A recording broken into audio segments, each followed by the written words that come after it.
वो कहते हैं ना कि किसी को इतना भी मत सताओ कि उसके अंदर कुछ खो देने का डर ही ना रहे। कुछ ऐसा ही होता है हमारी आज की कहानी में। कहानी की शुरुआत होती है एक बीच पर, जहाँ एक छोटी बच्ची रेत से खेल रही थी। आइलीन नाम की एक औरत भी वहाँ मौजूद थी, लेकिन अचानक उसे कुछ फौजी गोलियां चलाते हुए दिखने लगे और वो दर्द में चिल्लाने लगी। अचानक उसकी आंख खुली और उसे एहसास हुआ कि ये तो बस एक सपना था। वो एक कुर्सी पर एक ऐसे कमरे में बैठी थी जिसका ना तो कोई दरवाजा था और ना ही खिड़की। उसे कुछ पता नहीं था कि वो यहाँ तक कैसे पहुँची। उसे तो अपनी पूरी जिंदगी का भी कुछ याद नहीं था। तभी कहीं से एडमिनिस्ट्रेटर की आवाज आई, जिसने उसे टेबल पर रखी पेंसिल हिलाने को कहा। आइलीन के किसी सवाल का कोई जवाब नहीं दिया गया और उसने बड़ी मुश्किल से खुद को घसीटकर वो पेंसिल हिलाई। टास्क खत्म होने पर आइलीन ने फिर सवाल करने चाहे, लेकिन एक बजर बजा और उसी वक्त वो बेहोश हो गई। एक बार फिर से उसे वही सपना आया और फिर से उस एडमिनिस्ट्रेटर ने उसे वही पेंसिल हिलाने का टास्क दिया, लेकिन इस बार वो कुर्सी से बंधी हुई थी। एडमिनिस्ट्रेटर ने कहा कि अगर उसने टास्क पूरा नहीं किया तो उसकी बेटी की जान चली जाएगी। ये सुनते ही उसके दिमाग में बहुत सी यादें घूम गई और उसे एहसास हुआ कि समुद्र किनारे खेल रही वो लड़की कोई और नहीं बल्कि उसकी बेटी ईव है। वो छटपटाकर अपनी बेटी के बारे में पूछने लगी, लेकिन कोई फायदा नहीं हुआ। उसे टास्क पूरा करना ही होगा, इसलिए उसने अपने जूते फेंककर पेंसिल को गिरा दिया। एक बार फिर से बजर बजा और आइलीन बेहोश हो गई। इस बार उसे ढंग से सपना दिखा जिसमें उसकी बेटी उसे खेलने के लिए बुला रही थी। आइलीन खेलते खेलते जमीन पर लेट गई और सपने में ही सो गई। जब उसकी आंख खुली तो वो सपने की ही तरह जमीन पर सो रही थी। उसके हाथ पैर खुले थे और अजीब सा खाना टेबल पर रखा था। अभी कोई टास्क नहीं था, इसलिए उसने कमरे को ध्यान से देखा, लेकिन वहाँ से निकलने का कोई रास्ता नहीं था। कुर्सी भी जमीन से जुड़ी हुई थी ताकि आइलीन उससे कुछ तोड़ फोड़ ना करे। वहाँ पर ऐसा खाना रखा था जिसे शायद कुत्ते भी खाना पसंद नहीं करेंगे, लेकिन जब उसने हिचकिचाते हुए खाने को चखा तो उसे बहुत पसंद आया और कुछ ही पलों में सारा खाना खत्म हो गया। इसके बाद उसने खुद को देखा और अपनी बुरी हालत देखकर घबरा गई। उसके शरीर में बिल्कुल जान नहीं थी और सर पर एक चोट का निशान भी था जिसके बारे में उसे कुछ याद नहीं था। वो सर्जरी के निशान जैसा लग रहा था, जिससे आइलीन काफी डर गई। उसे लगा कि ये लोग जरूर उसके साथ कुछ ना कुछ खतरनाक कर रहे हैं। आइलीन रोते रोते सो गई और ईव की यादें उसे फिर से सताने लगी। एडमिनिस्ट्रेटर ने उसे फिर उठा दिया, जिससे आइलीन गुस्से में भर गई और ईव के जिंदा होने का सबूत मांगा। एडमिनिस्ट्रेटर ने उसे ईव की आवाज सुनाई जो काफी डरी हुई थी। तभी आइलीन को अगला टास्क दिया गया, लेकिन इस बार टेबल से पहले एक कांच की दीवार थी। कोई रास्ता न दिखने पर आइलीन ने खुद ही जोर जोर से उस कांच की दीवार से टकराना शुरू कर दिया। ये करने से उसे बहुत दर्द हुआ और वो परेशान होकर रोने चिल्लाने लगी। उसने पेंसिल को हिलने का ऑर्डर दिया और अचानक पेंसिल अपने आप गिर गई। इससे पहले कि वो कुछ समझ पाती, बजर ने उसे फिर से बेहोश कर दिया। फिर से वही बीच वाला सपना शुरू हुआ, लेकिन इस बार उसके माथे से खून बह रहा था। वो अपनी बेटी के साथ रेत का घर बना रही थी कि तभी एक मर्द की आवाज आई और उसने आइलीन के कंधे पर हाथ रख दिया। जब वो उठी तो वो कुर्सी से बंधी हुई थी। उसके माथे पर वही निशान था और जमीन पर एक आदमी भी मौजूद था जो पता नहीं कैसे पर उसका नाम जानता था। उसके पास आने पर आइलीन ने उसे अपना किडनैपर समझकर धक्का दे दिया, लेकिन आदमी ने बताया कि वो उसका पति रॉजर है। वो दोनों ही नहीं जानते थे कि वो यहाँ तक कैसे पहुँचे। आइलीन ने उसे बताया कि उनकी बेटी की जान खतरे में है, जिसकी वजह से उसे उनका कहा मानना पड़ता है। तभी एडमिनिस्ट्रेटर ने उसे अगला टास्क देकर पेंसिल को तोड़ने को कहा। आइलीन की तरह रॉजर को भी किसी बात का जवाब नहीं मिला और उन दोनों में बहस छिड़ गई। रॉजर ने खुद पेंसिल उठा ली, लेकिन एक अलार्म बजने लगा क्योंकि सिर्फ आइलीन ही इस टास्क को कर सकती है। उसने पेंसिल वापस रख दी और आइलीन की मदद करने की बजाय उस पर चिल्लाने लगा। इस बात से उसे भी गुस्सा आ गया और वो भी चिल्लाने लगी और उसके गुस्से से पेंसिल के खुद ही 2 हिस्से हो गए। रॉजर हैरान रह गया। आइलीन के कानों से खून बहने लगा और एक बार फिर से बजर की आवाज सुनते ही वो बेहोश हो गई। जब वो उठी तो वहाँ उन दोनों के लिए खाना रखा था। आइलीन ने कहा कि अपनी बेटी को बचाए रखने के लिए उन्हें इन लोगों का कहा मानना होगा, लेकिन रॉजर को इन लोगों पर बिल्कुल विश्वास नहीं था। रॉजर ने आइलीन से कहा कि शायद उसके पास किसी तरह की शक्तियां हैं, लेकिन आइलीन को ये सब एक वहम लग रहा था। फिर रॉजर ने उसे याद दिलाया कि कैसे उनकी लड़ाई के दौरान घर में चीजें टूट जाती थी। ये सुनते ही आइलीन को दिखा कि उनकी बीच पर भी लड़ाई हुई थी। पानी पीकर वो जमीन पर लेट गई और रॉजर की किसी बात पर ध्यान नहीं दिया। बीच के सपने में वो जमीन पर ही थी और ईव पूछने लगी कि वो बार बार कहाँ चली जाती है। उसने अपने पिता के बारे में भी पूछा और अचानक गायब हो गई। आइलीन अकेली अपनी बेटी को पुकारती रही। तभी वो अचानक से चिल्लाते हुए उठी।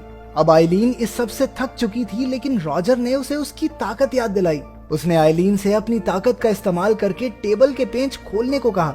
बहुत ध्यान लगाने पर आइलीन कामयाब रही और सारे पेंच खोल दिए। अब बॉल को बाल्टी में डालना तो उसके बाएं हाथ का खेल था। कुछ देर बाद रॉजर ने उससे अपने बुरे बर्ताव के लिए माफी मांगी। आइलीन को याद आया कि वो ईव के जन्मदिन पर उसे बीच पर लेकर गए थे, लेकिन रॉजर वहाँ पूरा वक्त सोता ही रहा।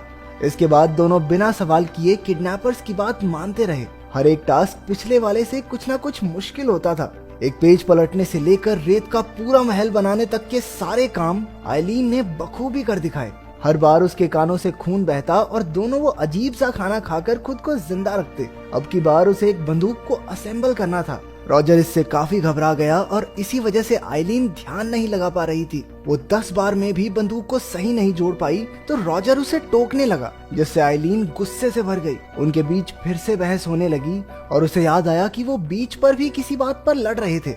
रॉजर पहले तो लड़ाई करके आइलीन की बेइज्जती करता और बाद में माफी मांग लेता, लेकिन कभी भी सुधरता नहीं था। गुस्से में आकर आइलीन ने अपनी पूरी ताकत से बंदूक को जोड़ा और गोली चला दी, लेकिन गोली रॉजर को लगने से पहले ही उसने रोक दी। हमेशा की तरह बजर बजा और आइलीन बेहोश होकर बीच वाले सपने में पहुंच गई। उसने देखा कि ईव ने रेत का आधा महल बना लिया था, लेकिन रॉजर ने उसे तोड़कर खराब कर दिया। उसने कहा कि ये सब गलती से हो गया, लेकिन आइलीन उस पर विश्वास नहीं कर पा रही थी। जब वो उठी तो एक जिंदा लाश की तरह बिना कुछ बोले बस एक जगह देखे जा रही थी। रॉजर ने उसके कंधे दबाकर उसे आराम देने की कोशिश की और खाना भी खिलाया। फिर आइलीन ने उससे अपनी बीती जिंदगी के बारे में पूछना शुरू किया, क्योंकि उसे कुछ भी ढंग से याद नहीं था। उसने बताया कि आइलीन एक टीचर बनने वाली थी, जबकि रॉजर एक सिंगर हुआ करता था। लेकिन ईव के पैदा होने के बाद ये गाना वाना छोड़कर वो नौकरी करने लगा। अपनी जिंदगी की पुरानी बातें याद करके दोनों हंसने लगे और एक दूसरे को सारी पिछली लड़ाइयों के लिए माफ भी कर दिया। फिर वो रॉजर की गोद में सर रखकर एक बार फिर से सपनों की दुनिया में खो गई। उसका परिवार उसी बीच पर था, लेकिन इस बार रेत में कोई अजीब चीज दबी हुई थी। आइलीन ने निकाल कर देखा कि वहाँ रॉजर की अंगूठी और ईव की चप्पल थी। इससे पहले कि वो कुछ समझ पाती, वो भी नीचे गिर गई और रेत में दफन होने लगी। अचानक उसकी आंख खुली और अगले खतरनाक टास्क में उसे रॉजर को बचाना था, जो एक कांच के डिब्बे में बंद था जिसमें रेत भरती जा रही थी। घबराहट में वो अपनी ताकत का ढंग से इस्तेमाल नहीं कर पा रही थी और उसके सपने की वो अजीबोगरीब यादें उसे बार बार भटका रही थी। उसने अपनी पूरी ताकत से कुर्सी मारकर कांच तोड़ने की भी कोशिश की, लेकिन कोई फायदा नहीं हुआ। अब उसके पास रोते हुए अपने पति को अलविदा कहने के अलावा और कोई चारा नहीं था। तभी एडमिनिस्ट्रेटर बार बार टास्क ना पूरा करने का मैसेज देने लगा, जिसे सुन कर आइलीन पागल सी हो गई। बीच पर भी उसके चिल्लाने की यादें दिखाई देने लगी और अचानक से एक दरवाजा खुला, जिससे कई सारे फौजी अंदर आ घुसे। अब वो अपनी बेटी को ढूंढने के लिए किसी भी हद से गुजरने को तैयार थी।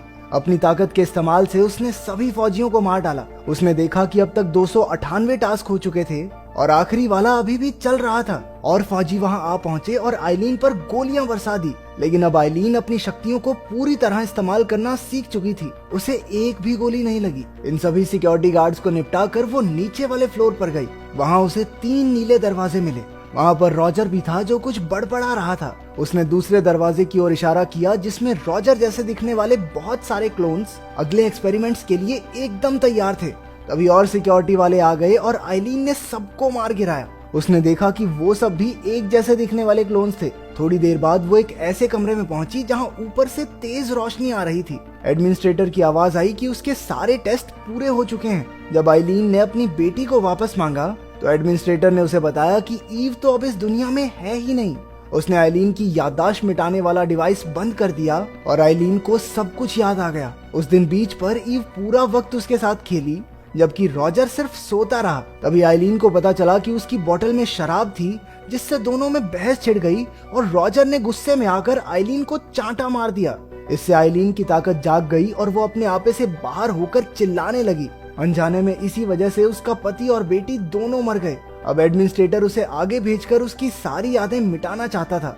आइलीन को एहसास हुआ कि उसकी बेटी अब सिर्फ उसकी यादों में ही तो जिंदा है, इसलिए उसने अपनी याददाश्त मिटाने से साफ मना कर दिया। उसने कहा कि वो फिर से इन सारे पड़ावों को पार करने के लिए तैयार है।